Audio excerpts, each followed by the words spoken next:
예수 믿는 사람이 신앙생활을 하면서 여러 가지 많은 그 신앙에 대한 이제 단어들, 이야기들을 이제 합니다. 가령 예를 든다면 뭐 은혜, 이건 우리 예수 믿는 사람들이 하는 거죠. 기도, 또 찬양, 믿음, 이런 단어들을 많이 사용합니다. 그런데 그 중에서 또 하나 우리가 많이 사용하는 단어가 하나 있는데 그게 바로 뭐냐면 감사라고 하는 단어입니다. 그런데 여러분, 이 감사는 우리 그리스도인들의 삶에서 처음 내가 예수를 믿기 시작할 때부터 시작되는 단어이고요, 내 입술에서 처음으로 나오는 단어이고, 그리고 우리가 인생을 마지막 다 끝내고 내가 죽을 때 주님 앞에 가기 전에 마지막으로 이 땅을 떠날 때 하는 말, 그것이 바로 뭐냐면 감사라고 하는 단어입니다. 우리가 예수를 믿고요, 구원받아서 하나님의 자녀가 되는 순간에, 그리고 내가 주께서 나를 위해서 십자가에 못 박혀 죽으시고, 그리고 또 그분이 나의 구주가 되시고 내가 그분의 자녀가 되었담을 깨닫는 그 순간 우리의 입에서, 마음에서 나오는 말이 어떤 말이겠습니까? 그것이 바로 하나님 감사합니다, 나를 구원해 주셔서 감사합니다 하는 그런 말이 아니겠습니까? 그리고 우리가 이제 일평생을, 이제 한평생을 다 이제 살다가 마지막 내 삶을 결산을 하고 이제 주님께서 부르시는 이제 그 시간을 바라보면서 천사들에 이제 붙들려서 내가 이 땅을 떠나가야 하는 그 삶의 마지막 순간에 우리는 또 하나님 앞에 이렇게 말하게 될 거예요. 하나님 감사합니다, 나에게 한평생의 삶을 이 땅에서 하나님의 은혜 가운데 오늘까지 이렇게 살게 해주셔서 이제 내가 또 주님 앞에 가게 도와주시니 감사합니다. 그러면서 눈을 감지 않을까요? 그래서 이 감사라고 하는 것은 우리 그리스도인의 삶의 처음이요 또 마지막이다, 이렇게 말할 수가 있습니다. 데살로니가서는요, 사도 바울이 데살로니가 교회의 성도들이 여러 어려움과 여러 역경 가운데 신앙생활하는 모습을 보면서 그들을 격려하기 위해서 쓴 편지가 바로 데살로니가서입니다. 그래서 데살로니가서를 읽어보면은 환난이나 고난이라는 단어가 자주 나오고 있습니다. 예를 들어서 데살로니가서 1장 6절을 보면은 많은 환난 가운데서라는 그런 말이 나오고요, 또 데살로니가서 2장 2절을 보면 고난과 능력을 당하였으나 라는 말이 있고요, 데살로니가서 2장 14절에서는 고난을 받음과 같이라고 했고, 데살로니가서 3장 7절에서는 모든 궁핍과 환난 가운데서라는 이런 여러 구절들을 통해서 데살로니가 교회가 얼마나 많은 어려움을 당하고 있는가 하는 것을 우리는 짐작할 수 있습니다. 자, 그런 가운데 이제 사도 바울이 그들을 격려하고 위로하기 위해서 어려움을 당하고 있는 데살로니가 교회를 위해서 이제 데살로니가서를 써내려가다가 오늘 본문에서 이제 데살로니가전서 5장 18절에서 뭐라고 말하고 있습니까? 범사에 감사하라, 이것이 그리스도 예수 안에서 너희를 향하신 하나님의 뜻이니라, 이렇게 말합니다. 고난과 환난 가운데 있는 데살로니가 교인들에게 사도 바울은 범사에 감사하라, 이렇게 지금 말하고 있는 것입니다. 이 범사에 감사라는 뜻이 무엇입니까? 범사에라는 그 헬라어를 찾아보니까 엔판티라는 그런 단어로 되어 있어요. 그것은 모든 일에, 어떠한 환경에서라도 라는 그런 의미를 지니고 있습니다. 그러니까 범사에 감사하라, 이런 말은 모든 일에, 모든 환경에서 감사하라 라는 그런 의미를 지니고 있습니다. 감사하는 일이 있을 때 감사하는 거 당연하지 않겠습니까? 그런데 사실은 그렇지 않은 경우도 많습니다. 우리가 성경을 보면 예수님께서 나병 환자를 만나게 돼요. 10명이 나병 환자를 만나는데 주님께서 그들을 다 고쳐주셨습니다. 그래서 그들이 너무나 기뻐가지고 그 자신의 병이 고침받은 그 사실을 누가 고쳐주셨는가에 대해서 잊어버렸어요. 근데 오직 한 사람, 사마리아 사람, 이 사람만 그 은혜가 너무나 감사해서 예수님께로 돌아와서 그가 주님 앞에, 주님 나의 병을 고쳐주셔서 감사합니다, 나를 구원해 주셔서 감사합니다라고 그렇게 고백을 했습니다. 근데 그 예수님께서 그 모습을 보시면서 상당히 섭섭해 하시고 쓸쓸해 하시면서 주님은 이렇게 말씀하셨습니다. 나머지 9명은 어디 갔느냐? 내가 10명을 고쳐줬는데 나머지 9명은 어디 갔느냐? 그러니까 감사해야 되는 그 순간에도 감사하지 못하는 사람들이 있다는 것을 우리에게 이야기하고 있습니다. 물론 건강한 그리스도인이라고 하면은 감사한 일이 생겼을 때 감사하겠죠. 그런데 그런 일에 대해서 감사하는 거 말고요, 감사한 일이 생겼을 때 감사하는 거 말고요, 범사에 감사라는 겁니다. 오늘 성경은 역경과 환난과 고난 속에 있는 데살로니가 교회를 향해서 사도 바울이 하는 말씀이에요. 범사에 감사라. 이건 명령입니다. 하나님의 말씀입니다. 이 말씀은 어떤 환경에서라도 또 어떤 일을 만나더라도 감사하라, 뭐 그런 얘기 아니겠어요? 자, 그러면 오늘 성경에서 말씀하고 있는 범사에 감사라는 말의 의미는 어떤 뜻을 지니고 있을까요? 첫째가요, 고난 중에도 감사라는 것입니다. 사람은 누구나 고난이 없는 삶을 원합니다. 그러나 고난이 없는 인생이 어디에 있겠습니까? 이 땅에 사는 사람은 누구를 막론하고 고난에서 면제되지 않습니다. 그래서 고난은 그 인생을, 아름다운 인생을 만드는 한편의 재료라고 그렇게 말할 수 있습니다. 며칠 전 우리나라를 방문했던 사우디아라비아 왕세자 빈 살만의 재산에 대해서 우리나라가 막 굉장히 많은 뉴스거리가 되었지 않습니까? 세계 최고의 갑부라고 하지 않습니까? 우리나라에 와서 1박했어요. 1박. 그 1박을 할 때 소공동에 있는, 서울 소공동에 있는 롯데 호텔 전체를 다 빌렸습니다. 400개의 룸을 다 빌렸습니다. 그리고 그에게 따라오는 수행원과 경호원도 뭐 이루말할 수 없이 많았습니다. 그의 재산이 2,700조라고 그렇게 이제 말을 하죠. 우리나라 1년 예산의 3배 이상이 넘는데요. 그래서 사람들이 그의 별명을 붙여줬는데 미스터 에버리싱이라고 그래요. 못할 것이 없는 사람, 돈이 너무나 많아서 못할 것이 없는 사람, 그런 말이에요. 그러나 성경에 보면은 또 한 사람, 어마어마하게 부유하게 삶을 살았던 또 한 사람이 등장하는데 그게 누구냐면 솔로몬입니다. 그는 하나님으로부터 엄청난 복을 받은 사람입니다.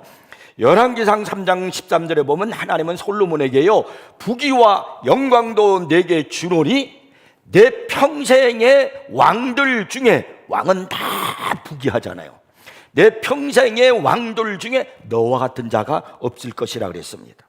그리고 실제로 열왕기상 10장 23절에 보면은요, 솔로몬 왕의 재산과 지혜가 세상의 그 어느 왕보다 큰지라라고 그렇게 말씀하고 있습니다. 그리고 고린도전서 2장 25절에서 솔로몬이 뭐라고 그랬냐면요, 먹고 즐기는 일을 누가 나보다 더 해보았으랴. 얼마나 그가 부귀영화를 누렸으면 이렇게 말을 하겠습니까? 그러나 그의 인생에도 고통과 고난이 있음을 고백을 합니다. 전도서 5장 17절에서 그가 이렇게 고백을 해요. 일평생을 어두운 데서 먹으며 많은 근심과 질병과 분노가 그에게 있느니라. 자신의 인생에 고난과 환난이 있었음을 고백하고 있는 것입니다. 이렇게 인간은 누구나 다 고통을 만나고 환난을 당할 수가 있습니다. 그런데 우리 그리스도인으로서, 신앙인으로서 가장 고통스러울 때가 언제인 줄 아십니까? 내가 신앙으로, 믿음으로 살려고 할 때 당하는 고통입니다. 내가 이제 좀 믿음으로 제대로 살아보려고 하는데, 이제는 내가 주님 앞에 충성하면서 남은 생에 주님을 섬기면서 부끄러움이 없이 살아가려고 결단을 하고 있는데 생각지 못한 어려움이 내 발목을 딱 잡는 거예요. 이럴 때 우리 그리스도인은 참으로 참기 힘듭니다. 내가 은혜를 받고 주님을 위해서 내 삶을 들여 살아보려고 결단했는데 왜 하필 이때 내게 고난이 오고 그리고 환난이 찾아오는가, 그러면서 딜레마에 빠지기도 합니다. 시편 138편을 보면은 다윗의 고백이 나오는데, 거기에 나오는 다윗의 고백이 바로 그런 환경 속에서 그가 한 고백이 거기에 실려 있습니다. 다윗은 법궤를 예루살렘에 옮겨놓고서 하나님께서 임재하심과 하나님께서 이 나라를 통치하기를 원했습니다. 그래서 다윗은 법궤를 예루살렘으로 옮겨옵니다. 그렇다면 이 법궤를 옮겨 놓으면은 하나님을 위해서, 하나님의 영광을 위해서, 하나님이 통치하시는 나라가 되기 위해서 법궤를 옮겨왔다면 이제는 좋은 일들이 생겨나야 되는 거 아니겠습니까? 그러나 그렇지 않았어요. 여러 가지 많은 어려운 일들이 그에게 찾아왔습니다. 1절을 보시면 이 법궤를 옮겨오자마자 이제 여호와의 신에 의해서 온 가나안이 지배를 받는다는 사실 때문에 가나안에 있는 부족들의 신을 섬기던 사람들로부터 치열한 비난과 공격을 받았습니다. 그리고 어떤 정치인들이나 종교인들 때문에 또 어려움도 당했습니다. 그리고 여러분이 잘 아시는 대로 법궤를 이렇게 올 때 데리고 가지고 올 때 법궤가 움직이니까 손을 댄 웃사라고 하는 제사장이 있었는데 그 사람이 그만 그 자리에서 즉사하고 말았습니다. 그래서 그는요, 이 시편 138편 7절에 보면은 내가 환난 중에 다닐지라도 라고 그렇게 말하면서 분명하게 자신이 환난 중에 있다라고 그렇게 말하고 있습니다. 이렇게 고통과 환난 가운데 있을 때 신앙으로 하나님께 영광을 돌리기 위해서, 내가 믿음으로 살기 위해서 그렇게 내가 결단하고 있는데 나에게 이런 어려움이 왔는데, 이런 중에 이런 환경 속에서 시편 138편을 시작하면서 이 다윗이 가장 먼저 한 말이 뭔 줄 아십니까? 이렇게 그가 말합니다. 내가 전심으로 주께 감사하며. 시편 138편은 이렇게 시작해요. 내가 전심으로 주께 감사하며. 그리고 2절에서 보면요, 주의 인자하심과 성실하심으로 말미암아 주의 이름에 감사하오리니라고 그랬고요, 또 4절에 보면요, 여호와여 세상의 모든 왕들이 주께 감사할 것이니라고 말했습니다. 다시 말하면 다윗은 환난에도 불구하고 지금 감사하고 있는 겁니다. 엄청난 고통을 당하고 있는 환경이 지금 대단히 어려운 그런 여러 가지 많은 일들을 만났음에도 불구하고 그냥 감사가 아니요, 전심으로 감사한다는 거예요. 그 순간에 그가 하나님 앞에 전심으로 감사하고 있다는 것, 이것이 바로 여러분 범사에 감사하는 겁니다. 우리가 살다가 보면 좋은 일만 생기는 것이 아닙니다. 나는 분명히 선한 의도로 일을 시작했음에도 불구하고 오해를 받고 고통받을 때도 있어요. 그때 우리는 불평할 수밖에 없고 또 절망할 수 있습니다. 그럴 때 성경은 뭐라고 오늘 본문에 말씀합니까? 감사라는 거예요. 내가 고통 중에 있을 때, 불평할 수밖에 없는 그런 환경에 처해 있을 때 불평하지 말고 따지지 말고 그때 내가 무엇을 해야 되는가? 주님 감사합니다, 이렇게 감사하라는 겁니다. 이것이 바로 하나님의 뜻이라는 거예요. 이것이 범사에 감사하는 겁니다. 고난이 왔을 때, 역경이 왔을 때, 고통 중에 왔을 때 그때 여러분 감사하시기를 바랍니다. 두 번째는 이해할 수 없는 일을 만났을 때 감사하는 겁니다. 성경은 많은 곳에서 이 세상의 일은 하나님의 뜻에 의해서 이루어지고 있음을 말씀하고 있습니다. 잠언서 16장 4절을 보면은요, 여호와께서 온갖 것을 그 쓰임에 적당하게 지으셨나니 악인도 악한 날에 적당하게 하셨느니라, 이렇게 말씀합니다. 하나님께서 악인도 쓰시기 위해서 지으셨다는 거예요. 여러분은 이 말씀을 이해하십니까? 악인을 무엇 때문에 쓰십니까? 결국 하나님께서 악인을 만드셨다라고 하는 것은 무슨 말이냐면 선한 사람에게 고통을 주시기 위해서 만드셨다는 그런 이야기 아니겠습니까? 잠언서 16장 9절에 보면요, 사람이 마음으로 자기의 길을 계획할지라도 그의 걸음을 인도하시는 이는 여호와시니라고 했습니다. 내가 어떤 일에 계획을 했어요.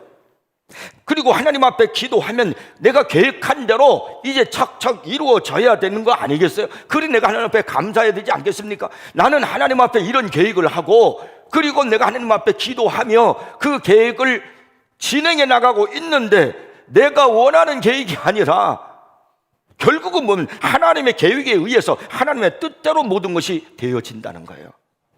여러분은 이런 하나님의 말씀에 이해가 가십니까? 그렇다면 무엇 때문에 기도하십니까? 기도할 이유가 어디에 있습니까? 다니엘이 바사나라 다리오 왕 때 총리였습니다. 다리오 왕은 3명의 총리를 두고서 이들로 각각의 직무를 맡기면서 고관들이 총리에게 자기의 직무를 보고하게끔 그렇게 정치 제도를 만들었습니다. 그런데 이 3 총리 중에서 다니엘이 가장 민첩하고 뛰어남으로 다리오 왕은 다른 총리보다도 이 다니엘을 신뢰하고 사랑했습니다. 그러다 보니까 다른 총리들과 고관들이 이 다니엘을 시기하며 미워했습니다. 그래서 다니엘을 고발할 근거를 찾았지만 아무런 근거, 아무 허물을 찾지 못하자 다니엘을 올무에 걸리도록 해서 왕을 이제 만들어서 그를 죽이고자 왕을 미혹을 합니다. 그래서 30일 동안 누구든지 왕의 어떤 신에게나 사람에게 기도하지 못하도록 그런 규례를 만든 겁니다. 만일 이 규례를 어기면 사자굴 속에 집어넣자는 거예요. 그래서 이 다리오 왕은 그건 나를 위한 것인데 좋지. 그리고서 이 관신들의 이 말에 그냥 속아서 그런 규례를 만들어버리고 말았어요. 그러나 다니엘은 저들이 자기 자신을 해하고자 하는 무리들의 음모라는 사실을 알고서도요, 집에 들어가서 예루살렘을 향한 창문을 열고 전에 하던 대로 하루 3번씩 하나님 앞에 기도하며 감사했다는 거예요. 결국 다니엘은 원수들의 붙들려서 왕에게 끌려왔고, 왕은 어쩔 수 없이 다니엘을 사자굴 속에 던져놓습니다. 여러분은 이러한 다니엘의 감사 기도에 대하여 이해하십니까? 다니엘은 자신이 당하는 이 일을 이해할 수 없었을 것입니다. 하나님을 경외하며 언제나 정직하게 바르게 살아온 자기 자신인데 왜 자신에게 이런 생명을 잃어야 하는 일이 일어나야 된단 말입니까? 그런데 다니엘은 오늘 성경에 보면 하나님 앞에 감사했다는 것입니다. 여러분, 이 세상에 되어지는 일들을 다 이해하시면서 살아가십니까? 이해하지 못하는 일들이 너무나도 많아요. 그러나 내 이성으로 내 생각에 맞춰서 이해하려고 하지 마시고요, 어떤 일을 만났을 때 이해가 안 돼, 그렇게 하지 마시고요, 감사부터 하시기를 바랍니다. 이해가 되지 않은 일을 만났을 때 불평하지 마시고 오히려 감사하시기를 바랍니다. 이것이 범사에 감사하는 것입니다. 세 번째는요, 무에서도 감사라는 겁니다. 아무것도 없는 것 중에도 모든 것을 다 잃었음에도 불구하고 감사라는 거예요. 하박국 3장 17절 18절 말씀 보면은 무에서 드리는 이 하박국의 감사를 볼 수 있습니다. 성경은 이렇게 기록하고 있죠.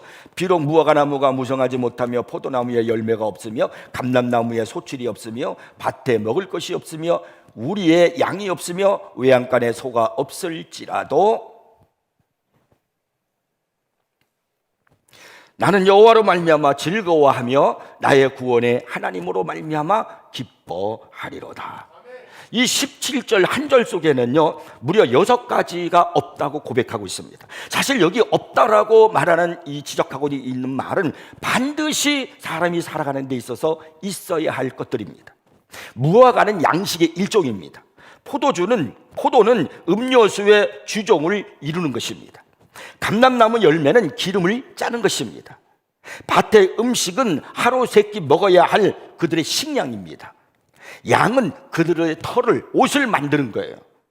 소는 밭을 갈고 일하는 수단입니다. 나아가서 양과 소는 하나님 앞에 제사를 드리기 위해서 제물로 쓰는 아주 귀한 동물들입니다.